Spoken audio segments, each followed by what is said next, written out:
Welcome to the webinar, Ventilation and Virus Mitigation in Schools, Creating a Game Plan to Reduce COVID-19 Risk and Make Lasting Improvements to Indoor Air Quality.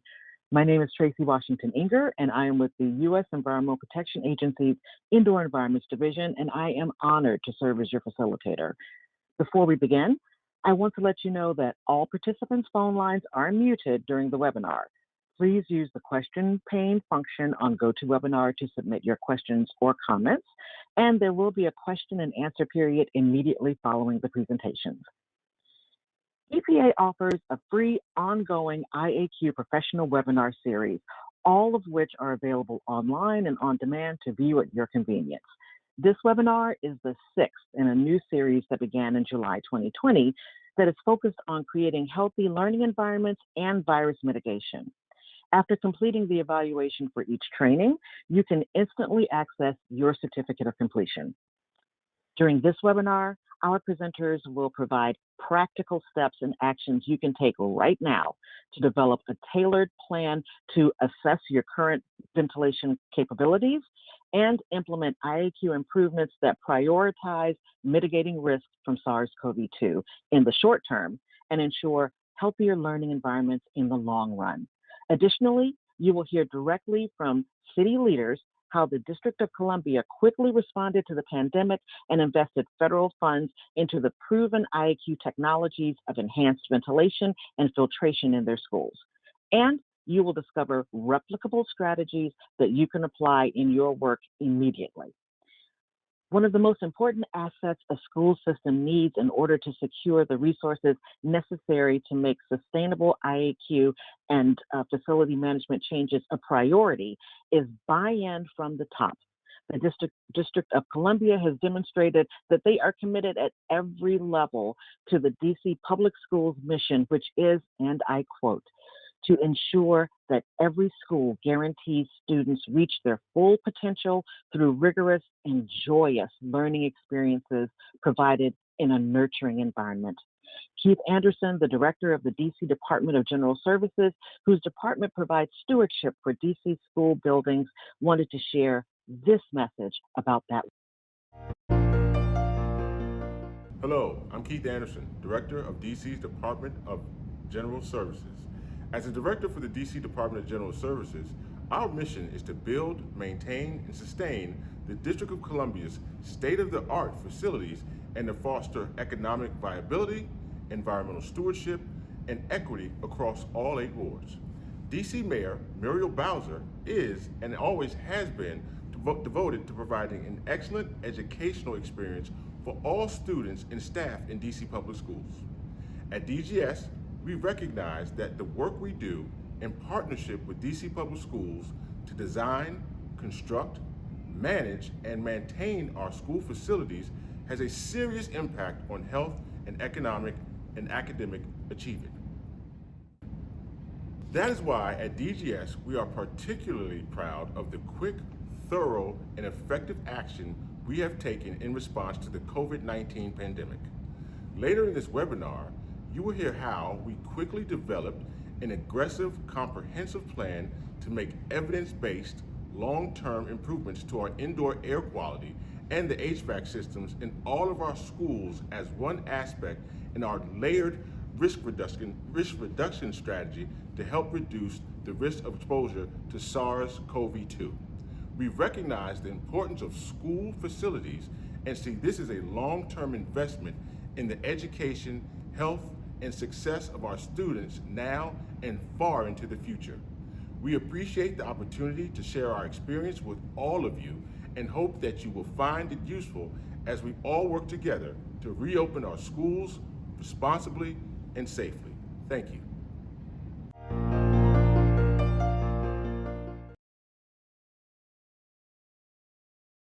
So we are at a point in the ongoing challenge of dealing with the pandemic where we have enough science and data to validate the best actions to take to improve IAQ and how to take them.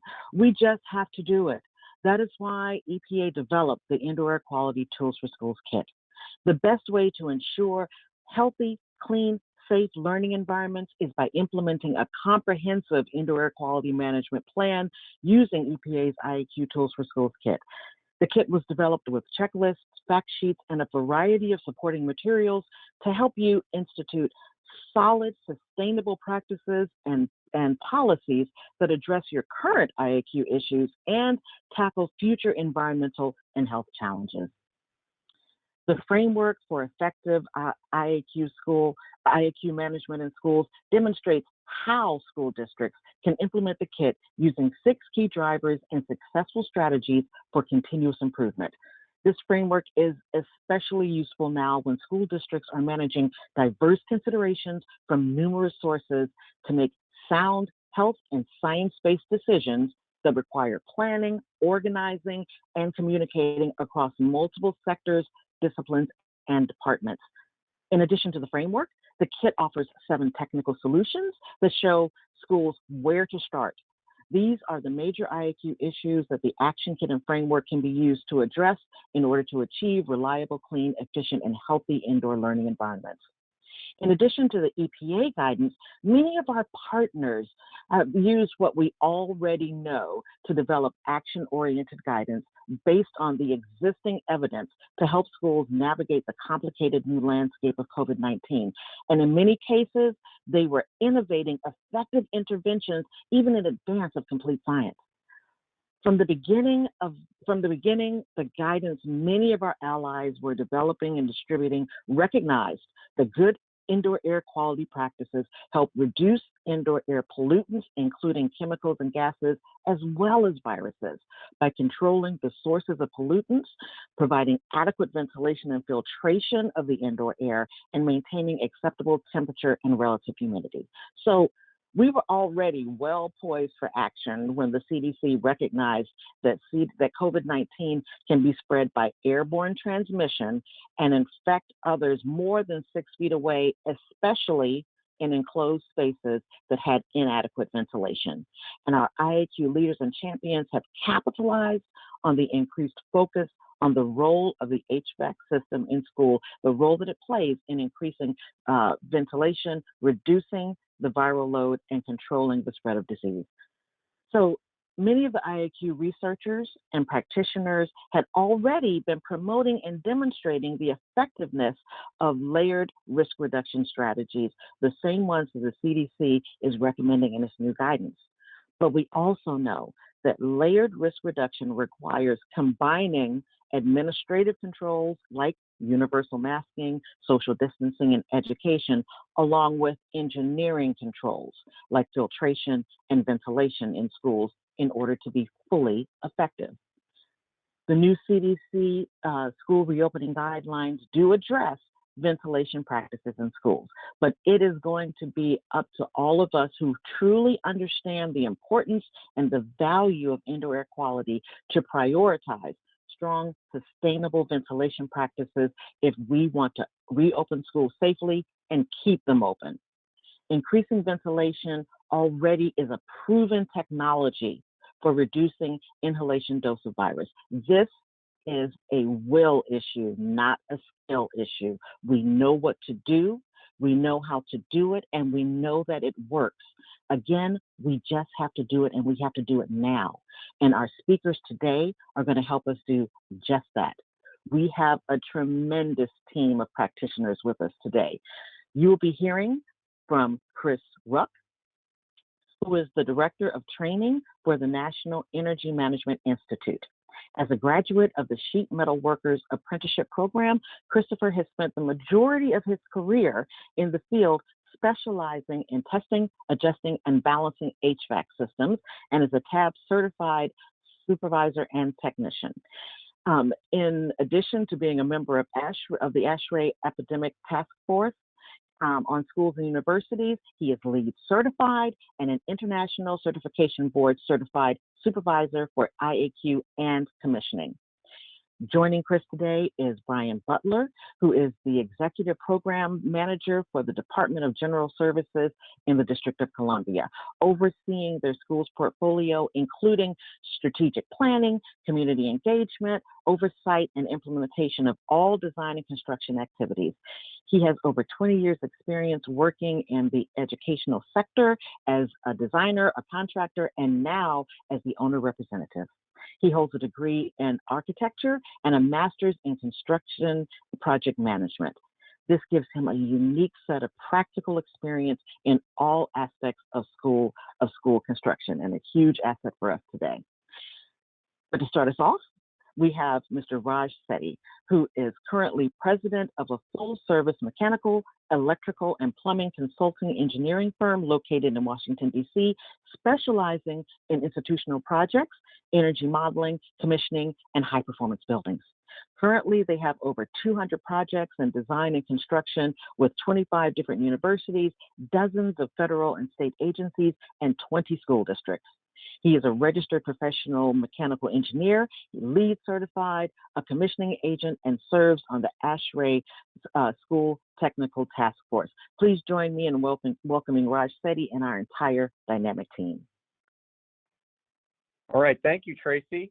We're going to go through in the next 30 minutes and break this down into project-oriented tasks and what you can start to look at with all the funding that's coming through from a capital and deferred maintenance planning. Currently, Chris and I, with our ASHRAE Epidemic Task Force, are working on new guidelines that we should be putting out in April that will be geared towards facility managers and engineering professionals. And then Brian and I are currently working on the DC program, monitoring and adjusting and making sure we can answer that singular question, is it working? So as you start to get more and more information, who do you listen to? The good thing that we've seen now is ASHRAE has been that central piece of the information store, and we're seeing CDC, EPA, everyone is now being very conducive and working together with the ventilation, disinfection, and filtration strategies. And ASHRAE is going to continue to be the leader in how it's done. We're going to be furnishing the numbers, we're going to be furnishing the guidance and how to execute. We're now moving away from scientists who have done all their good work in labs, but it's now time for facility folks, engineers, the boots on the ground to begin our piece of this puzzle. So it is time for engineers to step up. Many of us were working on ventilation in schools, and we knew there was a problem long before the pandemic. NEMI had the opportunity to work with the UC Davis Western Cooling Efficiency Center on a film. Ironically, this film was started long before COVID-19 came about. However, it is definitely relevant, and you'll see that it covers a lot of the aspects that we'll be covering. In addition, it shows that the benefits of an adequate ventilation system go far beyond COVID-19.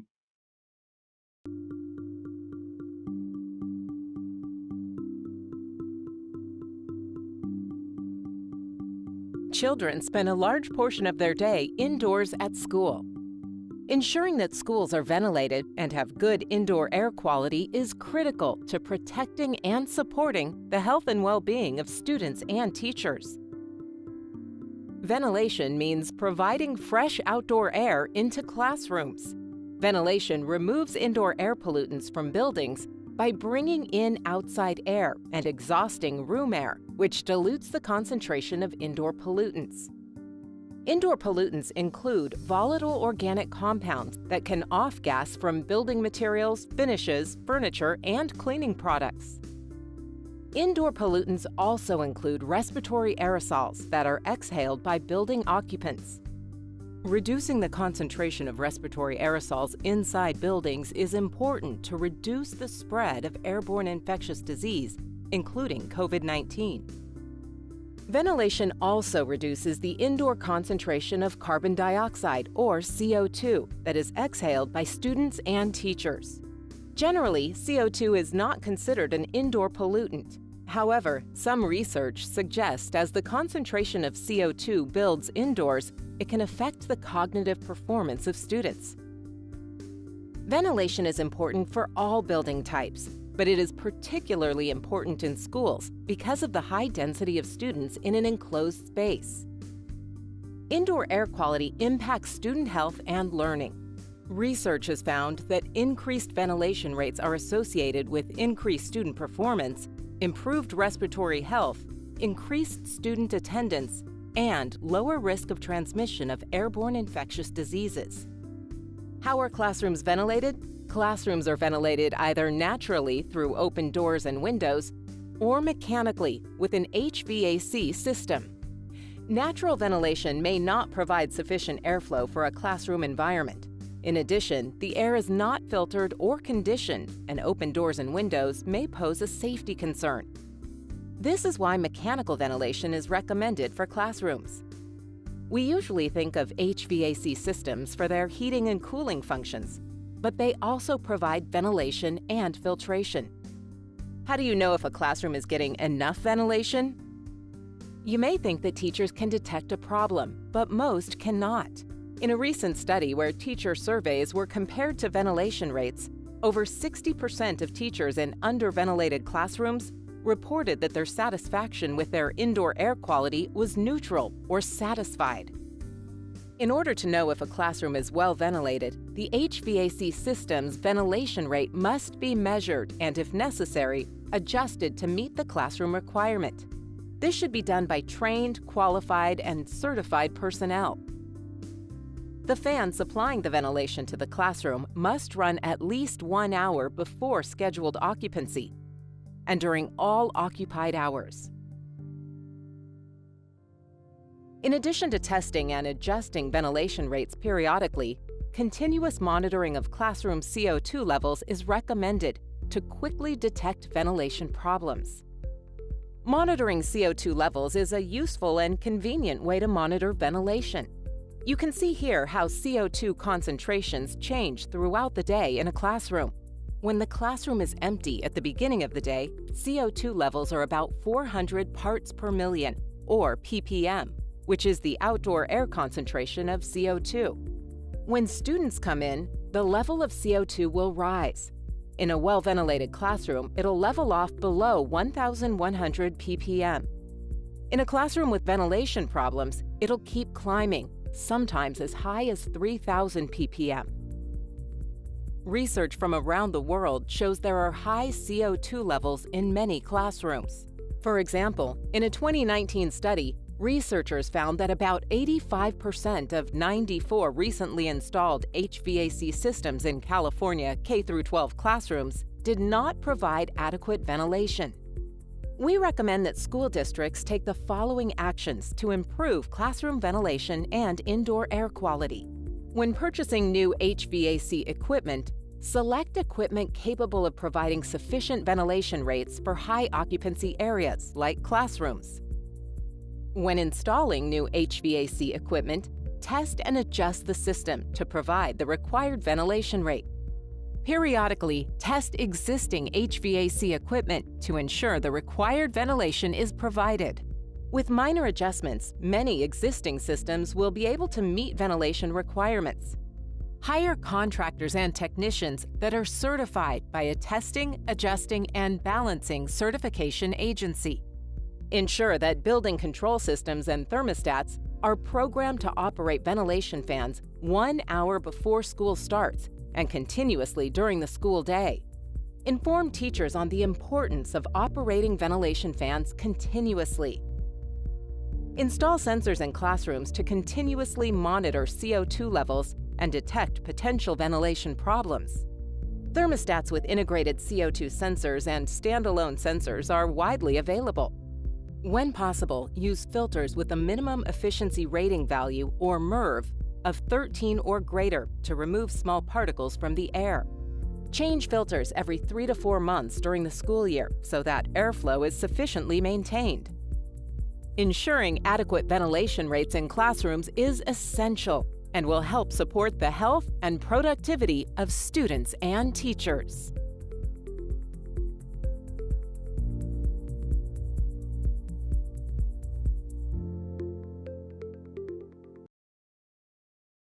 All right, very good, Chris. Thank you.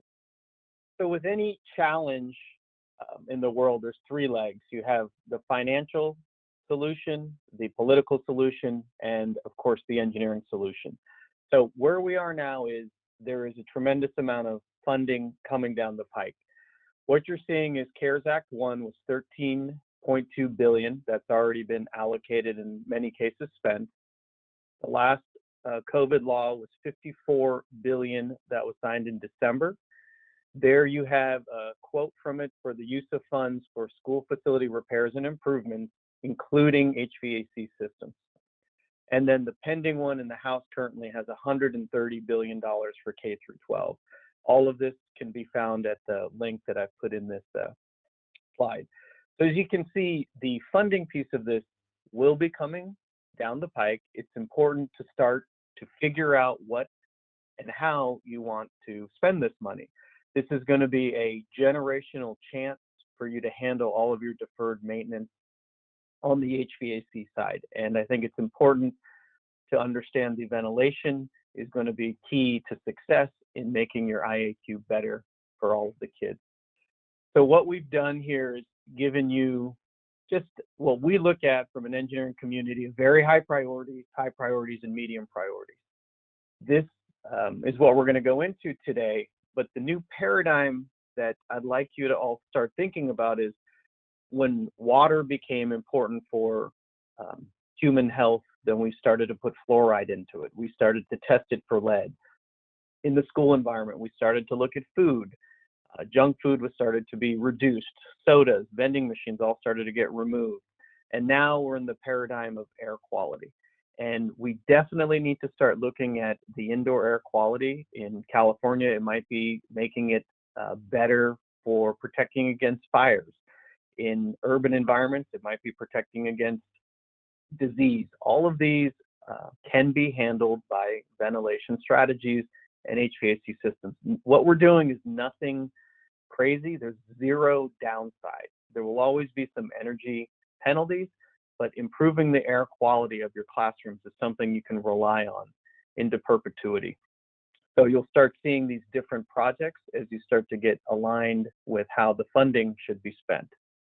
The National Energy Management Institute had the opportunity to work with the UC Davis Western Cooling Efficiency Center to develop a white paper that would try to outline how the recommendations from the ASHRAE Epidemic Task Force could be applicated in the field.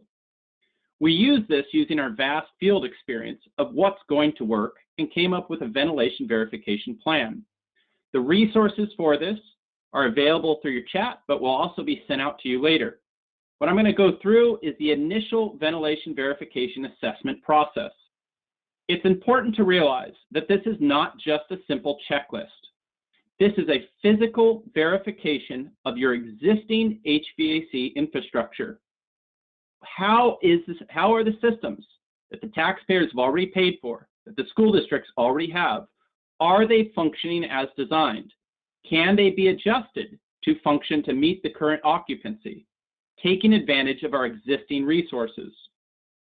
To get an accurate assessment, this needs to be done by a physical measurement by a skilled, trained, and certified technician. If you don't have accurate data, then you're not going to have an accurate report. The first step is to take a look at the filtration. Can MERV 13 be applied? Many units can handle a MERV 13 if a trained technician has the opportunity to work with an engineer and determine what can be done to increase, let's say, the size of the filter from a 1-inch to a 2-inch. So now that unit can handle higher filtration. You're also looking at the ventilation rate. What is the current outside air rate?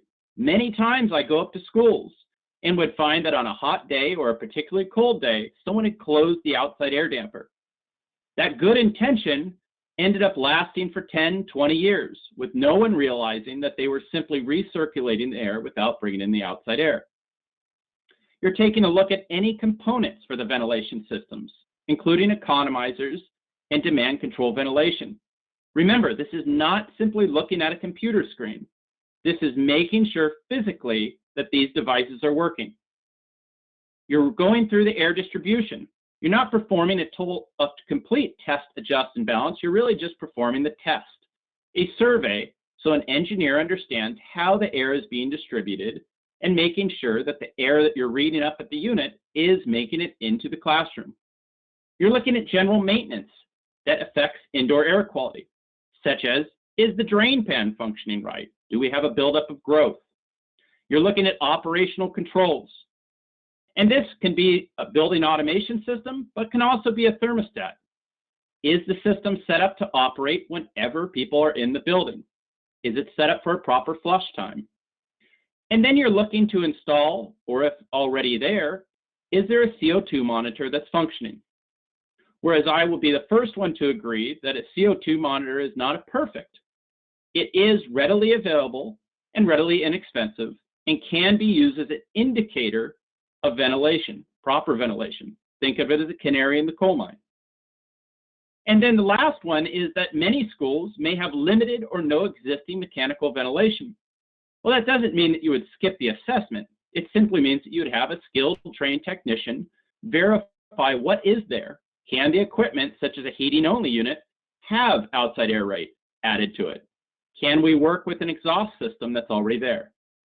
Once that assessment report is completed, it would be handed over to a design professional. The design professional now can take a look at what is actually there. And now they're not working with assumptions.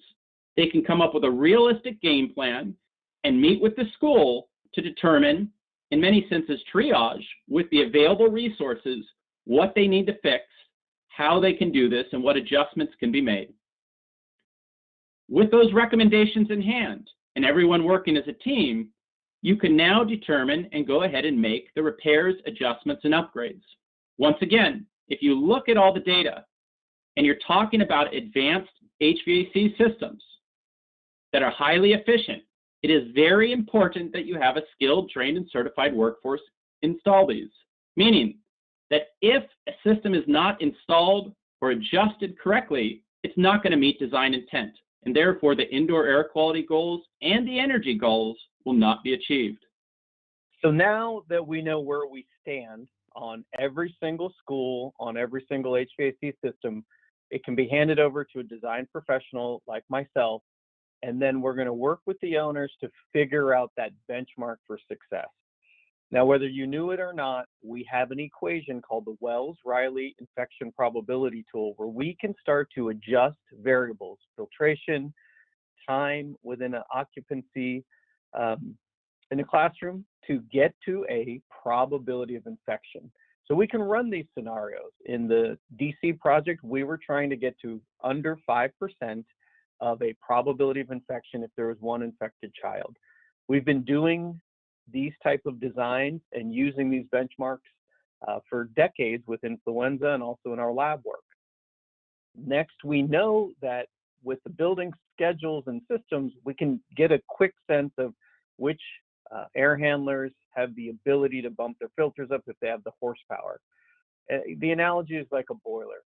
With a boiler, when we size a boiler for 95% of the conditions. So we want to now size and structure HVAC system to handle 95% of conditions for air quality. We want to have good air quality for almost the entire school year. So one of the things we'll do is change the filters to MERV 13. In the simplistic form, a filter has a mesh size, and we pick up all the particles that carry the virus in that mesh size. So then the particles don't go into the space. The virus is 300 nanometers. Our mesh size is 300 nanometers. We're going to pick up particles that carry the virus there. This is what we're looking at. So what are the projects that come out of this? Upgrade your air handlers to MERV 13 filters. You will have supply chain issues at this moment in time, so we need to get started 3 to 4 months, in some cases, in some sizes. Some of your air handlers won't be able to handle that extra pressure drop, so those are going to be changed to a next horsepower in the motor. Motors come in frame sizes, 7.5 horsepower to 10, 12.5 to 15. So typically, you just go to the next motor size. So those are straightforward projects that you can do right away, and you can put them what's on a variable frequency drive, so you can adjust the speed and get the right size motor capacity to handle these new filters. Next project we're looking at is, with a lot of our work, there is going to be focus on the protection of the nursing staff within the school environment. Sometimes it's a dedicated nurse, sometimes it's a teacher, sometimes it's an administrator. But here we want to efficiently and in a kind way move a sick child, whether they have COVID, whether they have influenza, into an isolation room and then to their parents. So this type of dedicated nurses isolation suites should be thought about in your new designs moving forward. This needs to be isolated, not just from walls, but also from their HVAC. So if a sick child does cough, sneeze, that's just exhausted out directly. It should have its own dedicated HVAC zone, and we have pressure gradients between them. There's two things we're trying to accomplish: is protect the nurse and also make sure that we don't allow any migration of viruses back into the school system.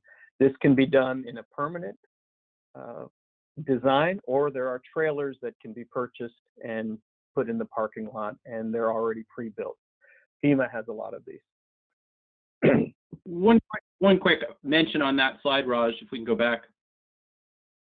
As a fundamental basis, I completely recognize, as being someone who spent most of their career on the roofs of several of your schools, that many of you may look at that and say, well, I would love to have that if we could, and you may not right now. So let me break this down just to a very fundamental basis.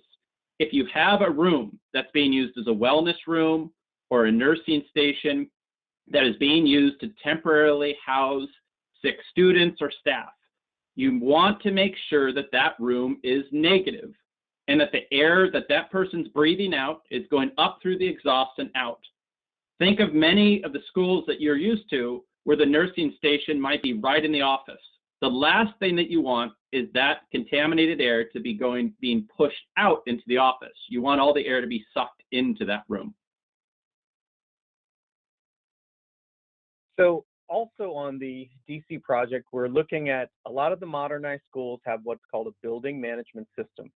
You can't buy a toaster anymore without a control board. So all of the HVAC systems, domestic water, lighting systems, all have data and controls.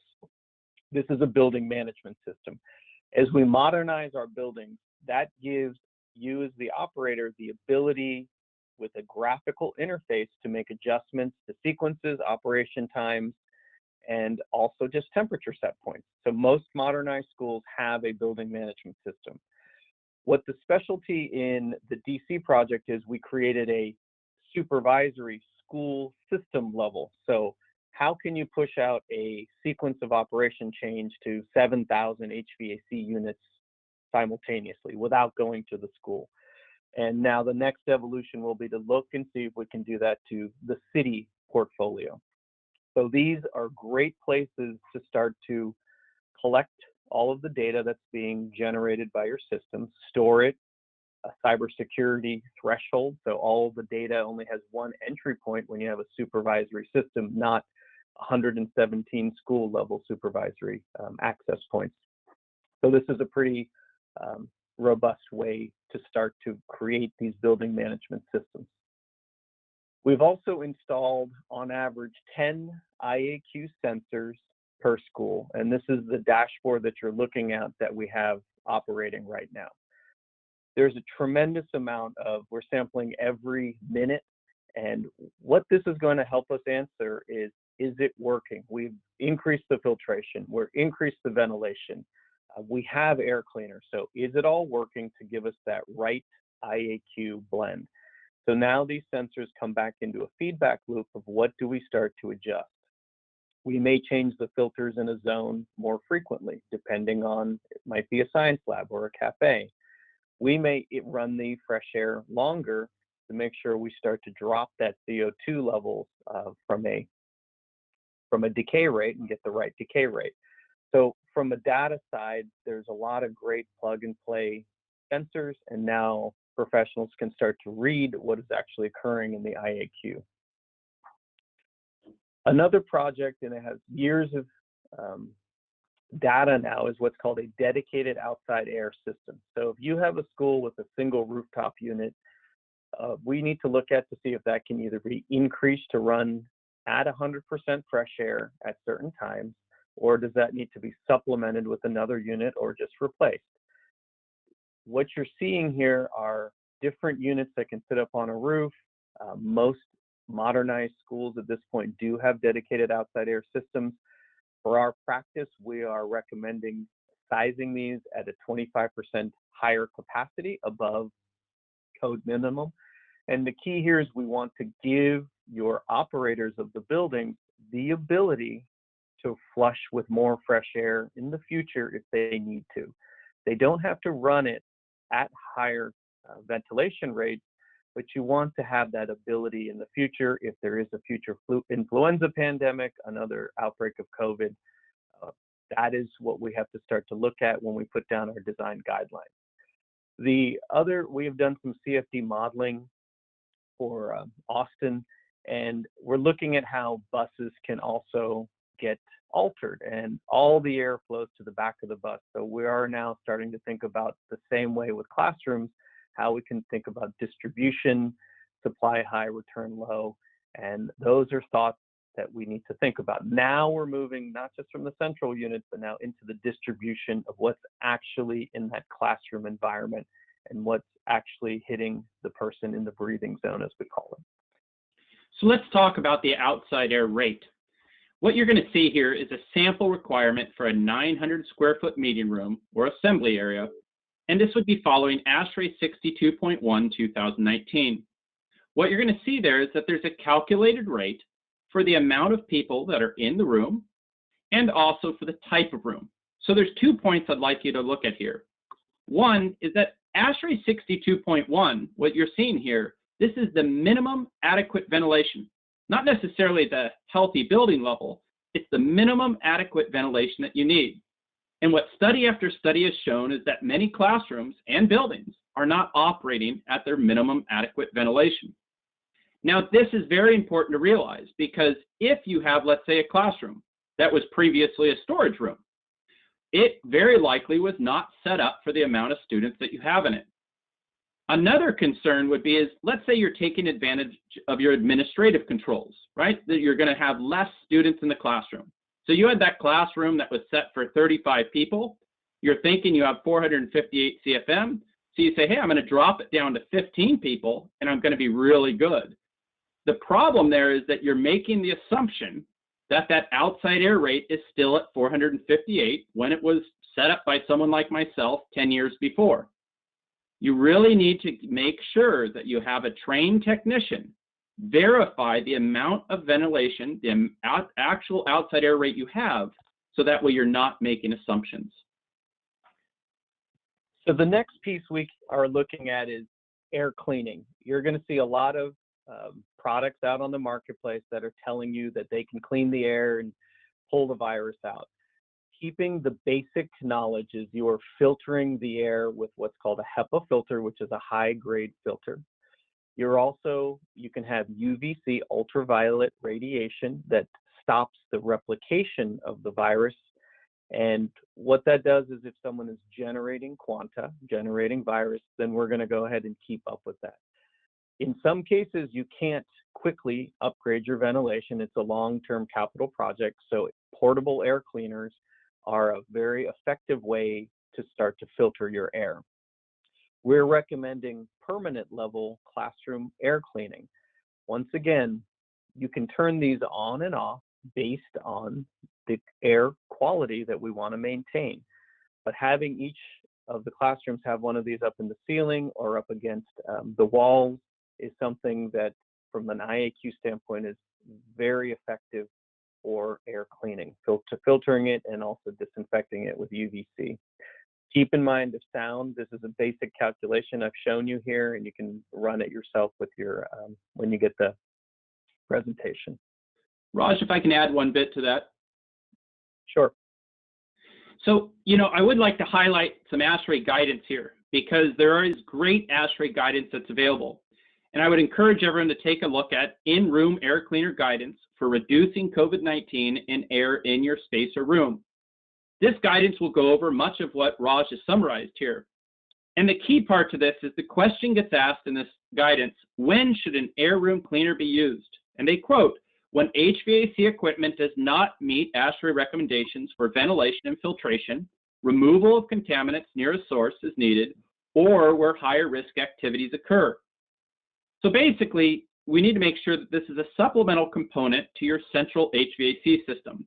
The idea is not just to get a portable air cleaner and think that you're safe. Let me take a very personal example of this. With my hometown newspaper, a city that I much love, they reported that the local school district paid over $6 million for classroom air cleaners at a cost of $688 per device. The district was under the impression at the time of purchase that the units could purify a space for up to 1,000 square feet. However, when specialists looked into this, they determined that the actual clean air delivery rate, which Raj is showing here, showed that these same units that they paid for would only be sufficient for 130 square foot space. That would mean that district would need 8 devices per 1,000 square foot space, and they thought they were covering it with 1.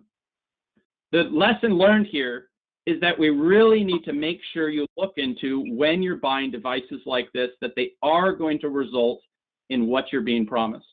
Thank you. Exactly. So as you start to look at the future of your classroom, as you start working with your architectural partners, think about PPE storage, how you dirty waste, masks, gloves in the future, where you're going to put the portable. And one of the most important things for me is to keep your HVAC units free and clear so they can actually don't have blockage. Often with casework, there's bookshelves that are piled up against the HVAC units. And to protect the air quality, we have to keep those clean and free from that blockage. So it's again, a mind shift on how we lay out the classrooms. This other chart here is just a lot of the different portable air cleaners. Start thinking about your classrooms dynamically. Sound, air movement, how that's all blocked by furniture, by chairs, your tables, how people move around. And that's where the new mindset needs to be as you lay out your classrooms. Two of the promising technologies out there are ultraviolet C radiation in the 253.7 nanometer wavelength. These should go in your central air handling station. Easy to put in, they're basically light bulbs. And then bipolar ionization, you're going to see a lot of, companies pushing that. All that means is you're electrifying the air and the particles are getting magnetically charged and they adhere to each other, agglomeration, and so your filters become more effective. So those are great in small classroom units where you can't bump your filters up because your motors aren't strong enough, whether it's a heat pump, fan coil, UVC, a unit ventilator, those type of items. We've been doing this for decades. The image down here is influenza pandemics when it was used with upper room UVC, where UVC was put up in the corners to drive down influenza. Watch out for ozone. That's the downside of bipolar. As you electrify the air, if you don't do it with the right product, there's a lot of cheap products out there, then you'll start to have ozone, which is harmful. Next project we can start to look at is humidification systems. So the studies that you see right there, I just picked 2 cities, Texas, or 2 states, Texas and New York. If you see the orange spikes, those are the flu cases, and then the blue is the indoor relative humidity.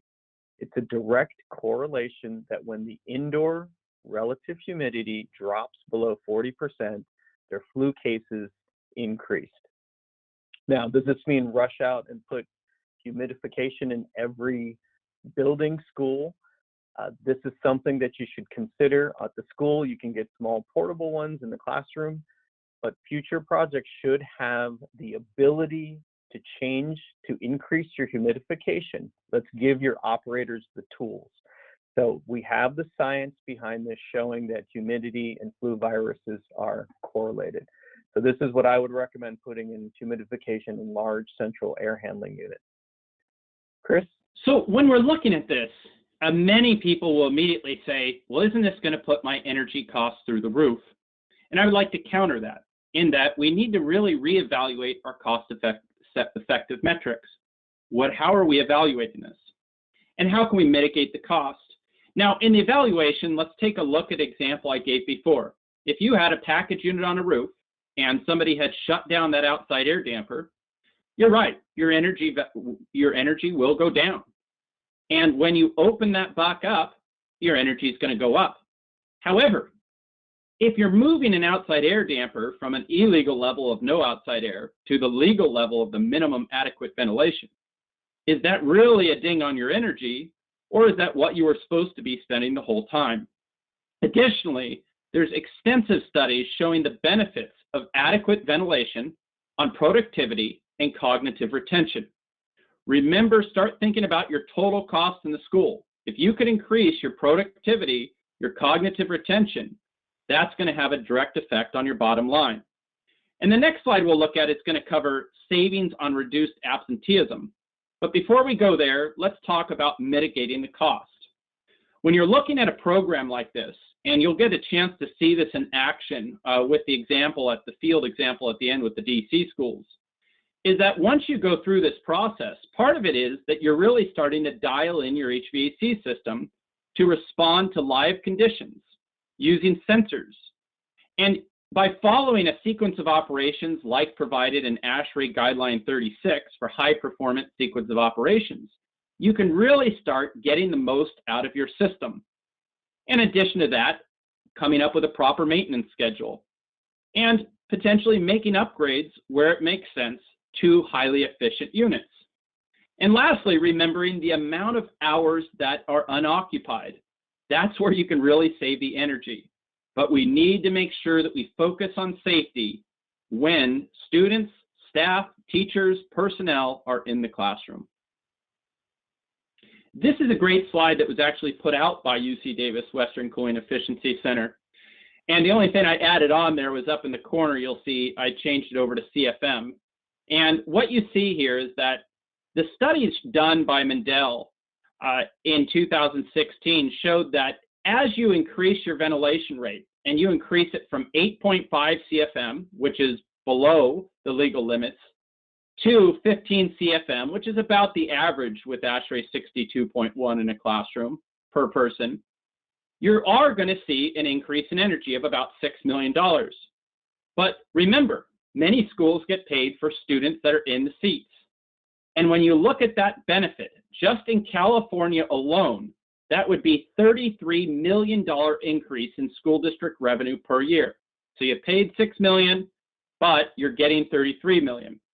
That $33 million, though, does not take into account the caregiver costs.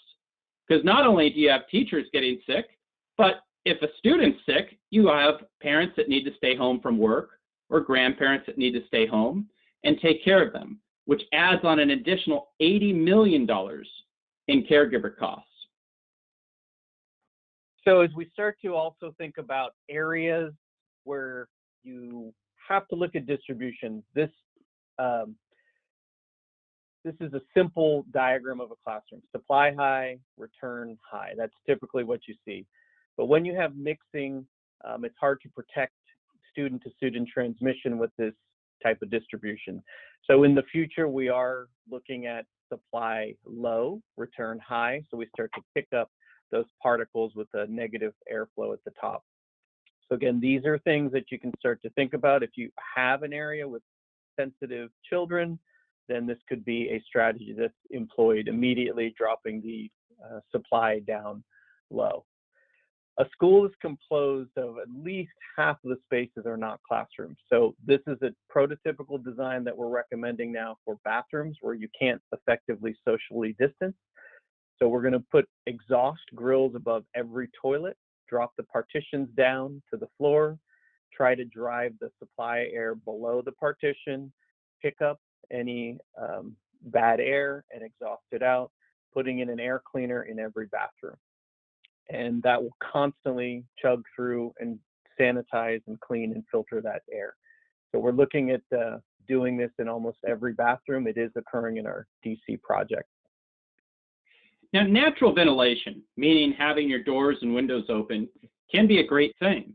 However, we need to recognize the inconsistency, meaning that when you have a window open, you don't necessarily have a set continuous amount of not only ventilation, but also air distribution. Because the amount of air that comes in that open window or door is very dependent on not only the temperature and the pressure differences, but also that that door gets opened or that window gets opened consistently. Now, that being said, and I would definitely encourage everyone to follow the guidelines for recommendations of mechanical ventilation that's consistent. I in no way am saying that there is not a value to operable windows. What you're going to see on this slide and the next is some fundamental guidelines for when you should open the windows and when you shouldn't. Now, you of course want to keep in mind that each region may have specific concerns, such as safety, or in problems like wildfires that would cause smoke or air that you wouldn't want to get into the classroom. So as you start to think about your long-term capital planning, I would recommend with looking at permanently built operable windows. Of course, small openings so we can make sure there's safety for any child to crawl out. But this has to become the mindset that ventilation, opening the windows, is going to be good for the indoor air quality. All right, Brian? Thanks, Raj. Thanks, Chris. So when I was asked to do a bit of a case study on what we did in DC, so most of the work we did in DC was based on the recommendations that are outlined here today. So what I wanted to do is run through our process and the practicalities of trying to implement these recommendations. So in DC, we started this process back in March 2020. In March 2020, DC started going through the shutdown of its schools. And so at that stage, we really started the conversation with the market saying, we're going to have to do something to our schools. We're going to have to harden the infrastructure in some way. But back in March, we didn't really know a lot about the virus. We didn't know, there was no roadmap for us to follow. So as we really started looking into this, we had to try and create this roadmap and work with engineers and help basically create these recommendations. Statistics just for the project that we did run, we got granted $24 million from DC government. Which kind of ran out at approximately about $200,000 per school. DC public schools have 117 buildings split between, obviously elementary, middle, and high schools, and then we have some supportive facilities.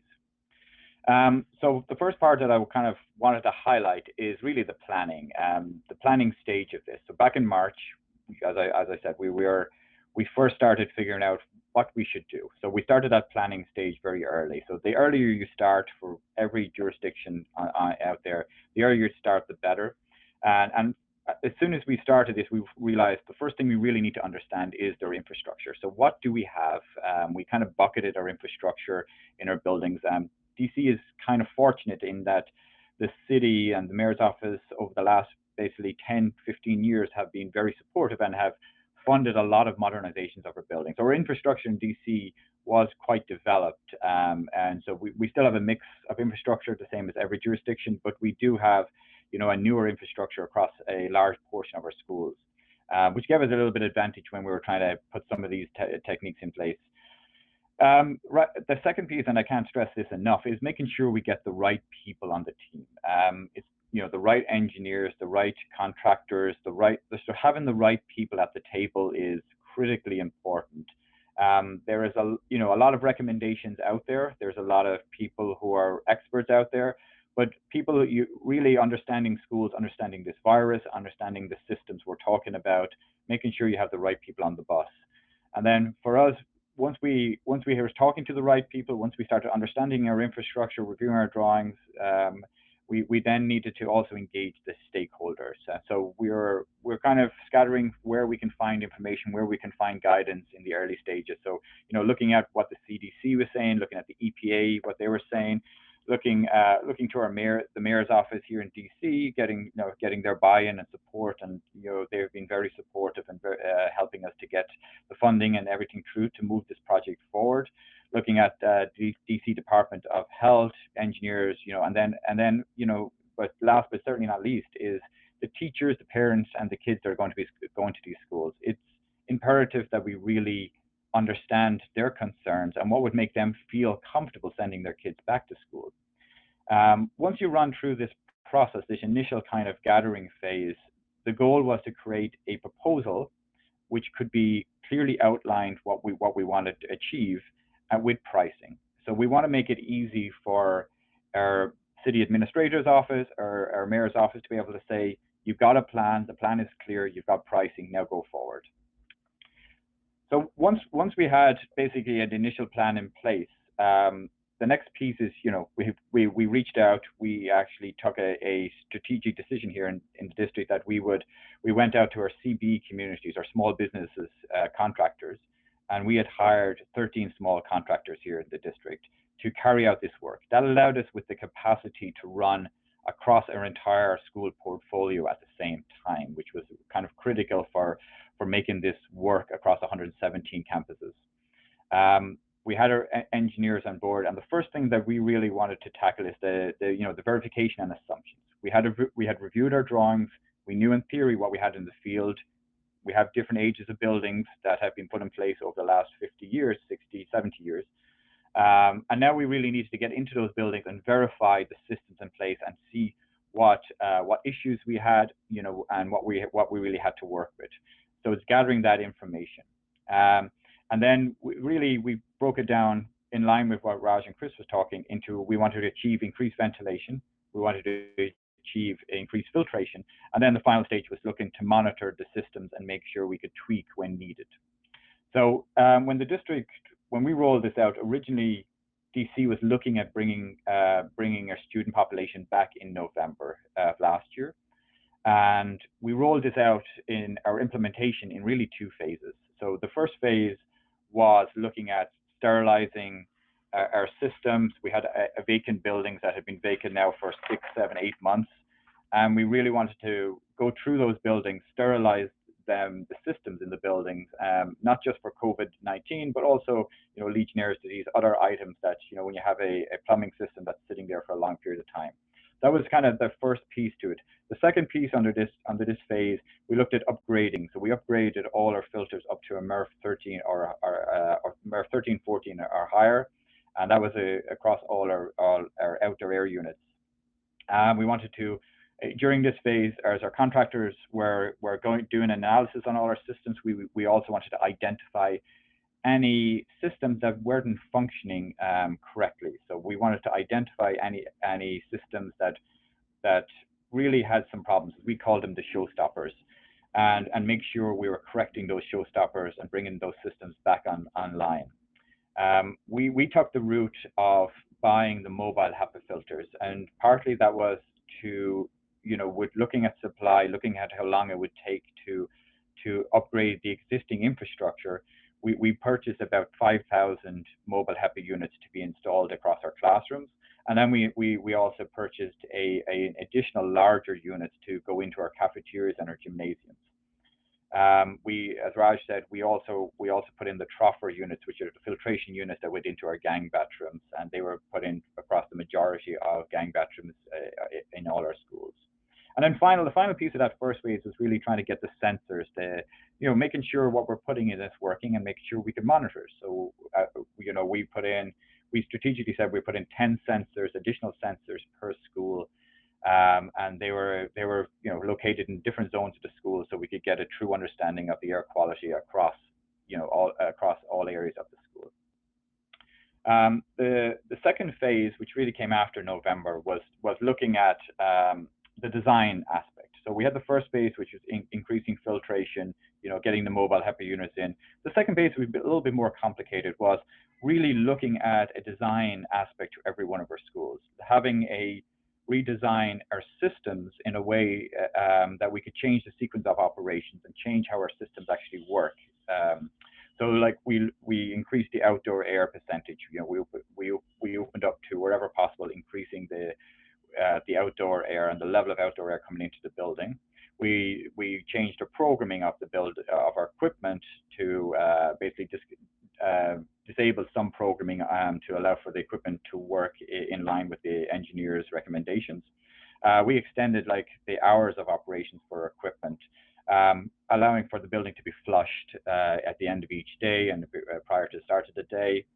And then the final piece, or final couple of pieces for us that we looked at, we had to find a way to monitor the systems. As I was saying, our buildings, we are fortunate in DC that our buildings have undergone a lot of modernizations over the last basically 10, 15 years. So the vast majority of our buildings do have BAS systems. So one of the things that we really saw a benefit under this is trying to connect all these BAS systems to a central hub where we can see errors in real time from one computer for the vast majority of our buildings, and then we can take corrective actions when we have that data.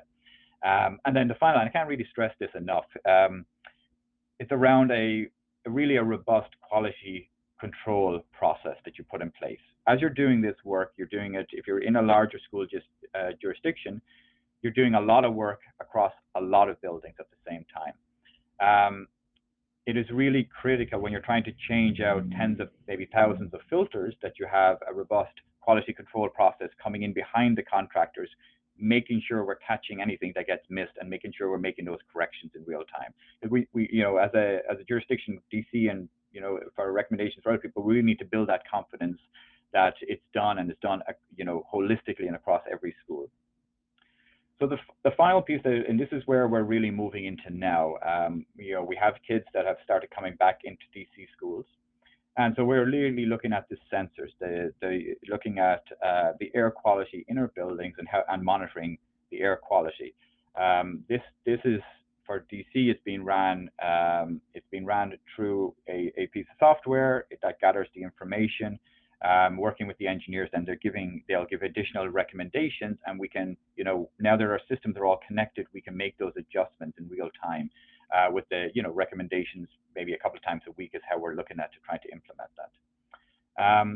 The final piece is kind of for what I'm to talk about is more kind of lessons learned. Three critical items that I wanted to kind of highlight here. Number one is the early planning. It may feel like, if you're listening to this call and you haven't implemented much, that you're not at the early stages. But what I would say to you is that you kind of are if you start planning right now. Before this second tranche of money starts coming into the system, if you start planning now and really figuring out how you're going to approach your systems and your school jurisdiction, you can get ahead of the curve a little bit. That early planning will allow you to figure out what type of systems, if you're going to go for mobile units like we have, or if you're going to go to more of a centralized system inside your HVAC equipment. And that allows you then to move into the second piece. This is something that we really had a lot of challenges with, and I think Raj touched on it a little bit, is the supply chain. The filters for us, we were bringing in filters from Alabama, bringing in filters from Chicago to meet certain deadlines that we had. So we found some serious challenges around supply chains. So making your decisions now, figuring out the plan that you want to put in place, and getting ahead of the curve with getting in line with in the supply chain is really critically important. And then the final piece is clear communication. Communication, what we do as engineers, as designers, as owners, is to implement a process that really brings a confidence to our schools, that we're trying to making them as safe as possible. And that clear communications is really important to build a confidence with the community, build a confidence with teachers, with parents.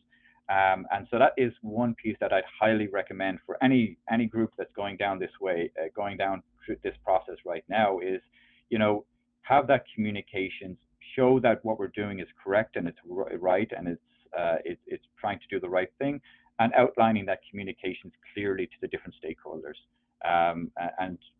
That's one piece that I think it's a lesson learned for myself, that it's always something we can always do better on.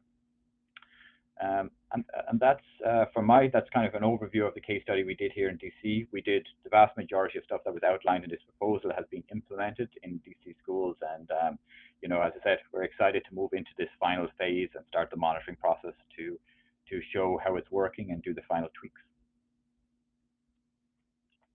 Thank you, Brian. So I'm going to conclude here just giving you a prototype of, let's say, a 50,000 square foot element. What are the 5 things you could start doing?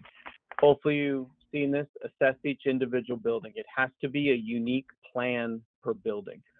Figure out what you actually have at the building. Ventilation rates, testing your air side, your actual deferred maintenance. Get a handle of it. Second, take that, build your plan. Get with an engineer.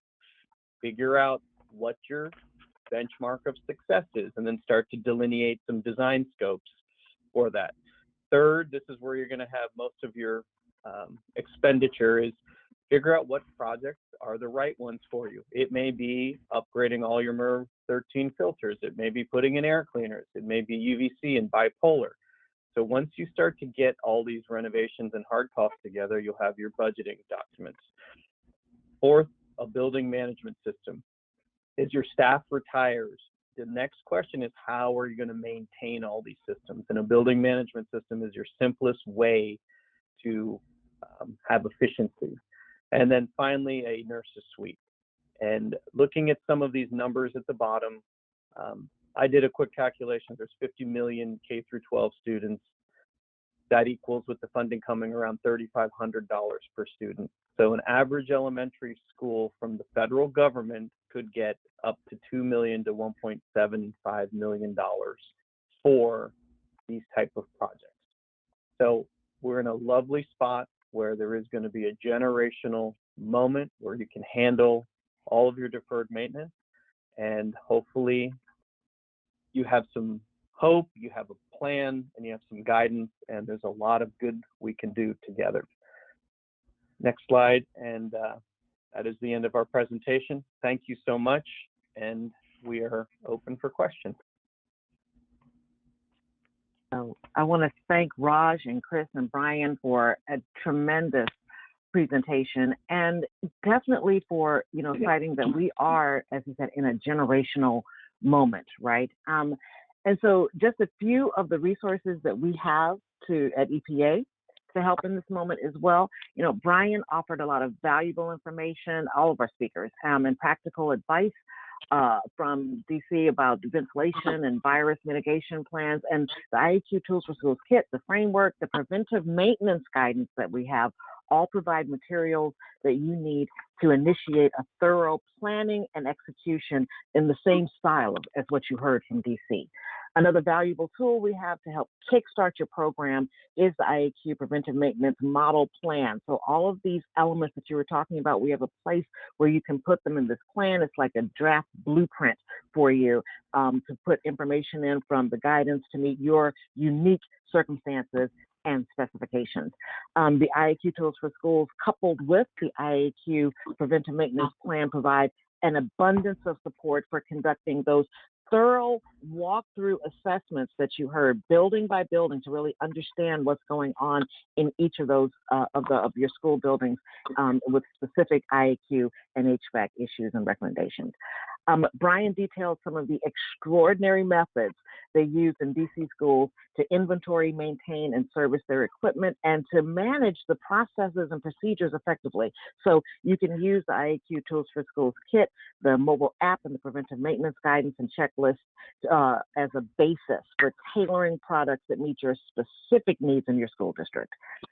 So another aspect I really want to encourage you to be attuned to is the way that DC recognized how important team building and communication are to the success of this plan. So we have tools there also to help guide you through developing and training and communicating with interdisciplinary teams. The IAQ Preventive Maintenance Guidance appendices include templates, so you don't have to start, reinventing the wheel. We have templates to provide you with customizable tables and spreadsheets to keep track of everything from your equipment and your data to the results that you're getting from your monitoring and your evaluation, so that you can sustain your IAQ improvements post-occupancy. Additionally, EPA has provided guidance and resources to help respond to COVID-19, including a frequently asked questions page that's constantly updated and a page that's dedicated specifically to indoor air quality and coronavirus. EPA also has released List N of registered microbial products to use against COVID-19. And in my own division, the Indoor Environments Division, we continue to create programming to support schools by distributing information, resources targeted to school district communities that include links to guidance from all of our partners, including ASHRAE. So we're about to turn to our questions, but before we do, you've heard a lot of information today, and I know you're eager to put what you've heard into practice. So please, today, download the IAQ Tools for Schools mobile app and go to our webpage and access the IAQ Preventive Maintenance Guidance and start familiarizing yourself with these checklists and all the resources and materials. You'll see you can cross-reference them with a lot of the guidance and other tools that you've heard about here and start, as Raj said, putting the science and guidance into action. It is time to start moving now. So my final request is that you take the action of filling out this webinar evaluation. When you receive it, we read every evaluation and it really helps us tailor our services to your specific needs. At the end of the evaluation, access your personalized certificate of completion, and please display it as your demonstration of your commitment to take action for clean, safe, healthy indoor environments. And so now I would love for you to join us, continue to stay with us as we turn to Q&A. So you can imagine we've had a lot of questions that have come in. At our peak, we had almost 1,600 people on the webinar today. So we have a ton of questions, and we're not necessarily going to get to everything today, but we are looking again at trends and as the questions come in and how we can follow up with technical assistance as well. But so Raj, I'm going to start out with a question because I think it's focused on people's real need to understand and be able to communicate what they're doing is working. So we have a number of questions around CO2 and sort of how it is what it tells you, how you can use it in the different ways of monitoring it, and what kind of levels you should be looking for, as well as how do you use your CO2 monitoring in addition to other ways of evaluating your success in adequately ventilating those spaces. So you can speak sort of specifically to some of the CO2 issues and some of the other monitoring of ventilation issues that it can be coupled with. Sure. So you can go to any kind of NOAA.gov website and you'll get the ambient CO2 in your location. In DC, we are at 415 parts per million. So when we ventilate, we are looking to get that 415 parts per million inside the space. Then that's going to be a proxy that we brought in enough fresh air and we've run it in the time component to get to that 415. As you breathe, as the school goes to full occupancy, as you exhale, you generate CO2, the rates go up, we measure it with parts per million. That's the number. As we start to exhaust and bring in more fresh air, we just start to dilute it and we'll see those numbers, they'll start to spike, like in the video that Chris showed. They'll start to spike, then they'll level off, and then they'll start to drop off. So we typically don't want to see anything over 1,000, and that's what we are monitoring. That's the data side of it. Good. So one thing, if I can add on to that real quick, Tracy, is that, an important part about this is that if you have a skilled, trained, and certified technician like myself, come out and do an outside air measurement. What I'm doing there is a static measurement. I'm verifying that your outside air rate is working right then and there. Now, of course, what Brian needs to be concerned about is not just did it work while the technician he paid to be there was reading it, but is it working 6 months later or a year later? And so when you're talking about indicators or sensors, like Raj brought up, is that what they are really is a dynamic sensing, a dynamic testing, meaning that they're continuously monitoring. And that's where I like to use the term, it's like a canary in the coal mine. It lets you know if there's a problem with your system. Whereas they're all not perfect, and they are indicators, and there always is more sensors you can put on. A CO2 sensor is definitely, like I mentioned before, it's readily available and it's relatively inexpensive. And if you don't have a lot of money, you can put it in the return side of your HVAC unit, and that you can put in one sensor. Then you get a sense of what it's pulling in. Go ahead, Tracy. I'm sure there's lots of questions, so we can keep cranking. Excellent. So of course, the other big area that people are particularly interested in now, and you covered a lot of this in your presentation, but if you could talk a little bit more about air purifiers and air cleaners and those portable air cleaners. So, talk about, the value of using them as as a supplement, and people are also concerned about any risks that might be associated with air purifiers. And the question always comes up, is also about sort of, how to use them effectively. You talked a little bit about knowing whether or not, that they're achieving the right kind of air change per time. And so simply kind of helping people figure out how effectively they're working. And people are curious about too some of the best placings that you can do for portable air cleaners. So your best few minutes on portable air cleaners. Sure. So with air cleaners, what you're trying to calculate is what's called an air change rate. We want all the air in a room to either be filtered, disinfected, or diluted roughly every 10 minutes, 4 to 6 air changes. Your main building units generally have about 2 air changes, so your supplemental air cleaning is done by these portable units. There's a study out there now of where to place these. One of the drawbacks to the air cleaners is sound. As you crank it up past the 200 to 300 cubic feet per minute CFM, they get noisy. So what we're recommending is run them at that low mode, whisper mode during class. As soon as the kids leave, you crank it up and then start to really chunk through the air and clean it. They're not complicated devices. It's a fan pushing the air through a big HEPA filter. There's not much to them. There's not a lot of moving parts. Then you have the add-on. You have what is called UVC, ultraviolet radiation, which then hits any air and disinfects the air, stops it from replicating. The drawback to those is if you can see a blue light, that can do harm to your eyes. So we try to get one where it's all hidden and you don't see any light.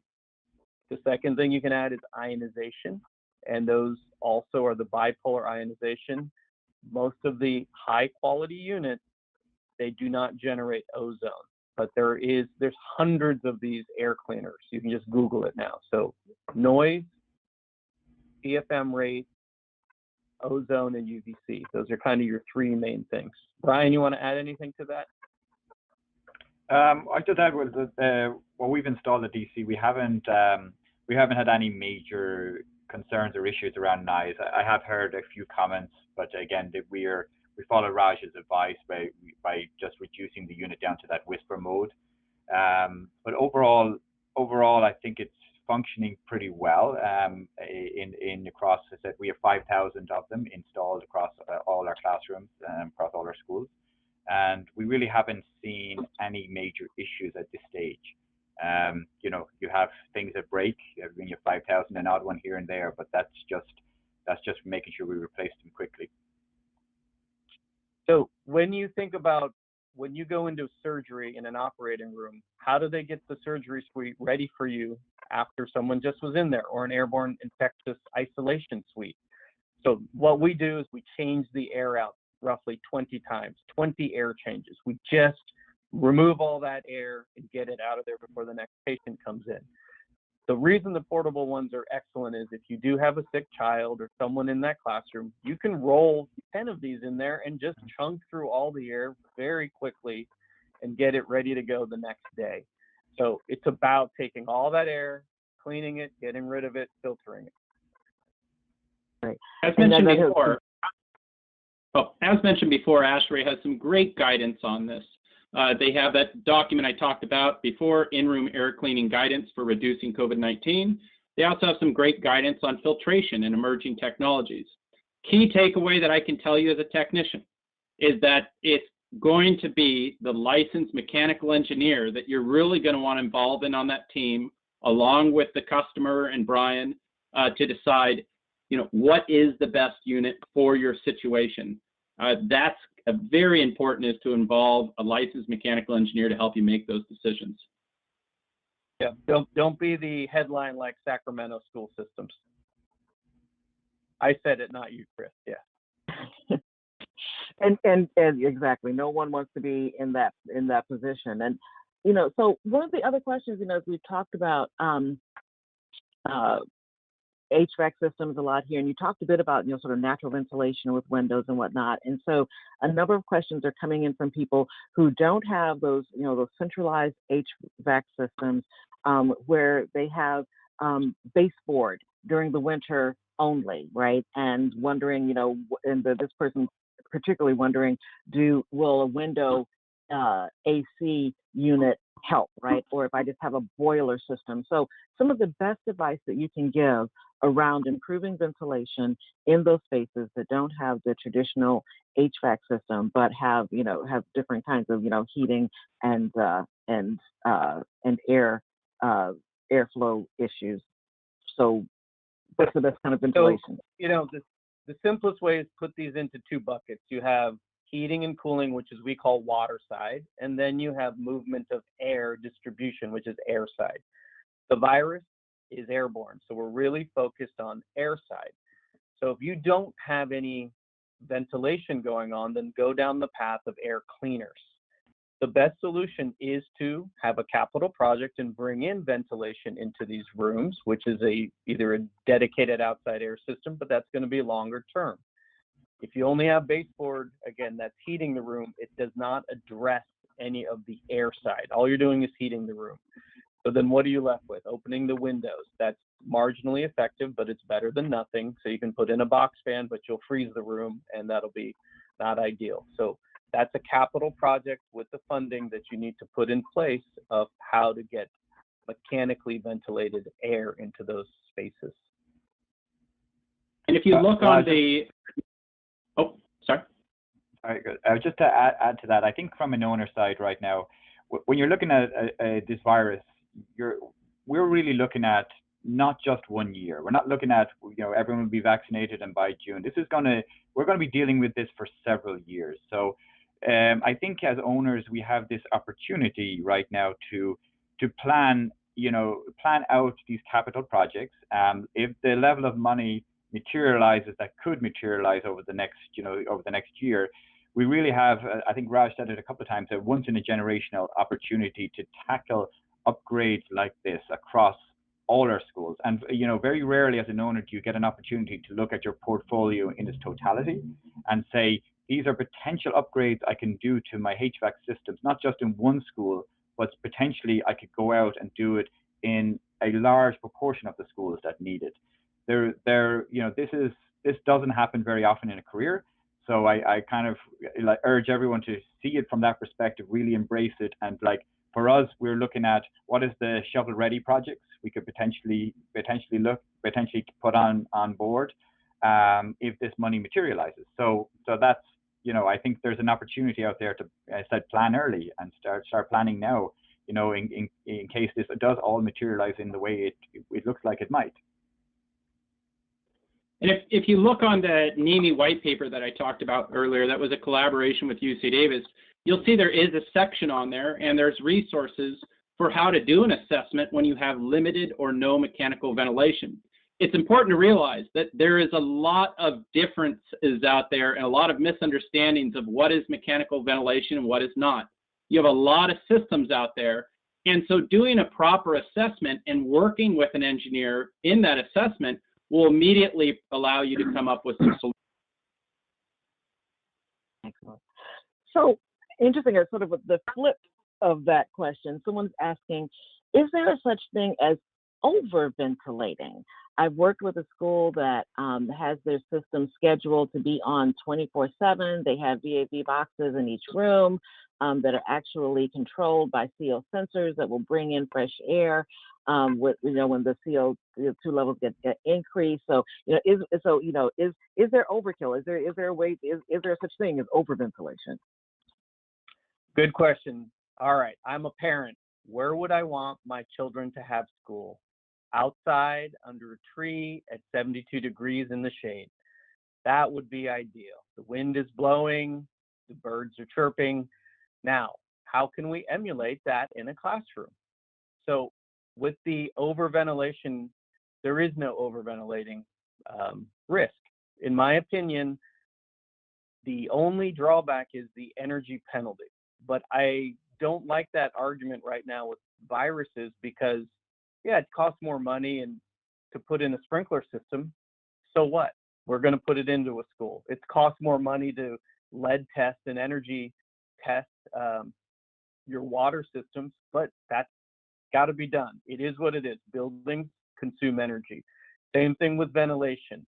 The energy strategy is going to be turning them off when it's unoccupied. But when it is occupied, if you can flush it with 100% fresh air, it is going to be a wonderful learning environment. Brian, you want to add to that? No, I completely agree 100%. The bringing fresh air into our buildings, looking at the increase in code, even when we're looking at buildings today, the opportunity about maybe upgrading some of our systems is that buildings that were built 10 years ago, and which is relatively recent in school terms, don't meet the codes of today, with fresh air requirements. So having that opportunity to actually look at increased fresh air across all our schools and bringing it up to today's codes, that is a wonderful opportunity or potential out there as part of this exercise. It does cost a lot of money in reality, and so if funding comes, it's going to be, I said, a wonderful opportunity. I mean, one part to think about here, though, is that if I don't know what I'm doing and I go up on a roof and I open up the outside air completely or pull off a door so it's pulling in all this outside air, we do need to properly assess what our system, our existing infrastructure can handle, because you will have early failure if you just don't know what you're doing and you're not setting the outside air.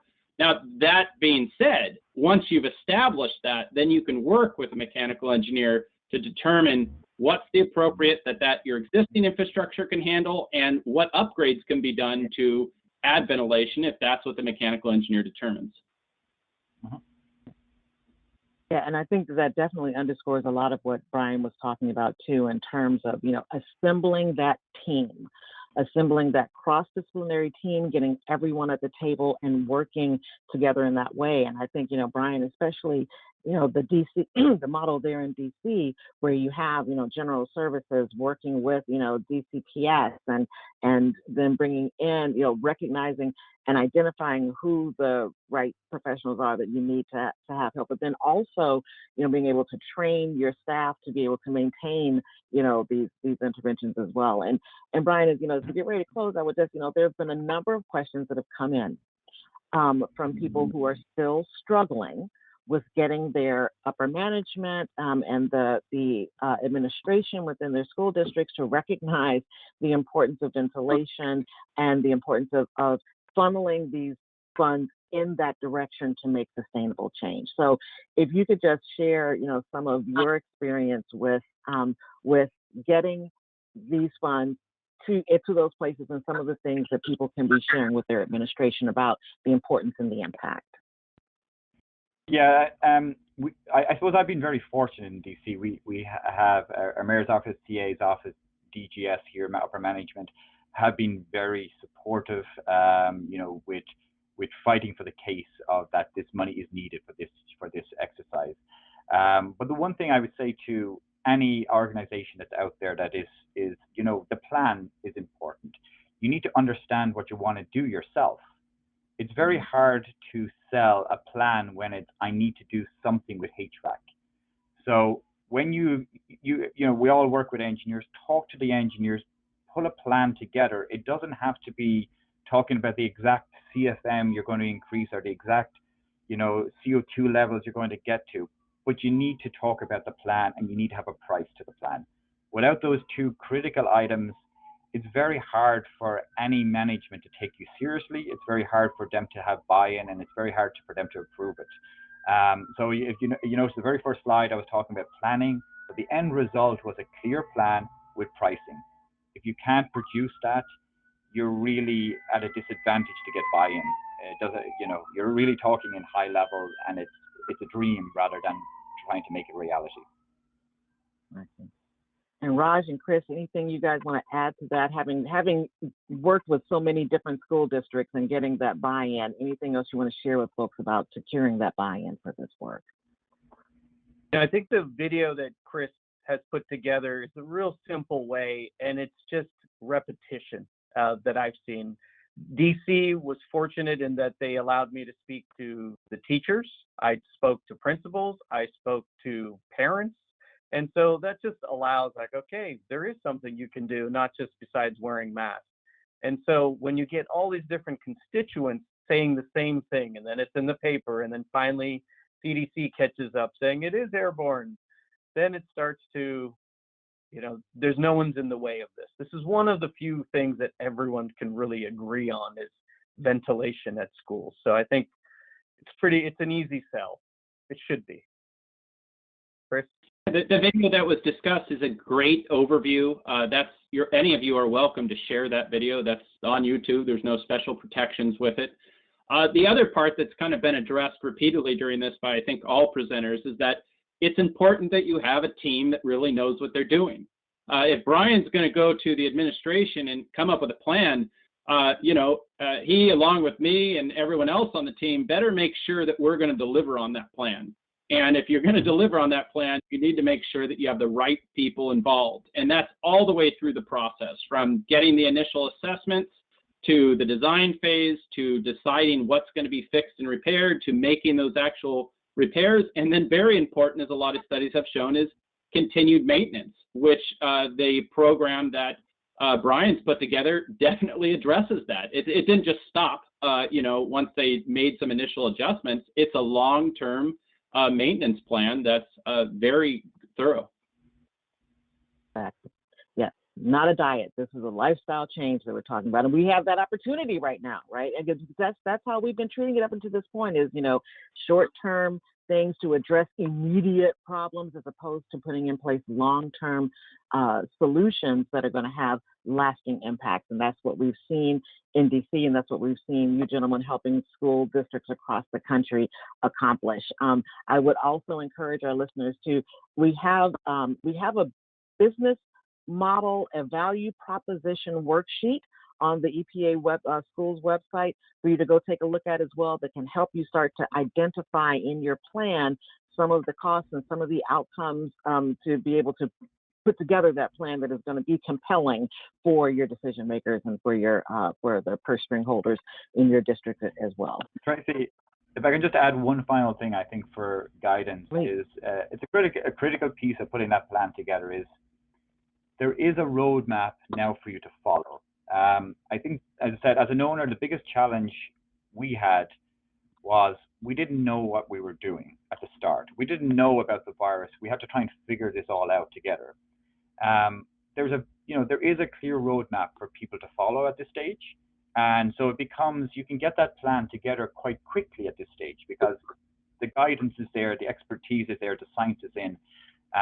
So I think by, even looking at this webinar, looking at the other resources for EPA, CDC, it's very easy to, I don't say easy, but it's very achievable to put that plan together quickly as an owner and then get pricing put against it. So, this shouldn't be as daunting as it was 8, 9, 10 months ago, hopefully. Exactly.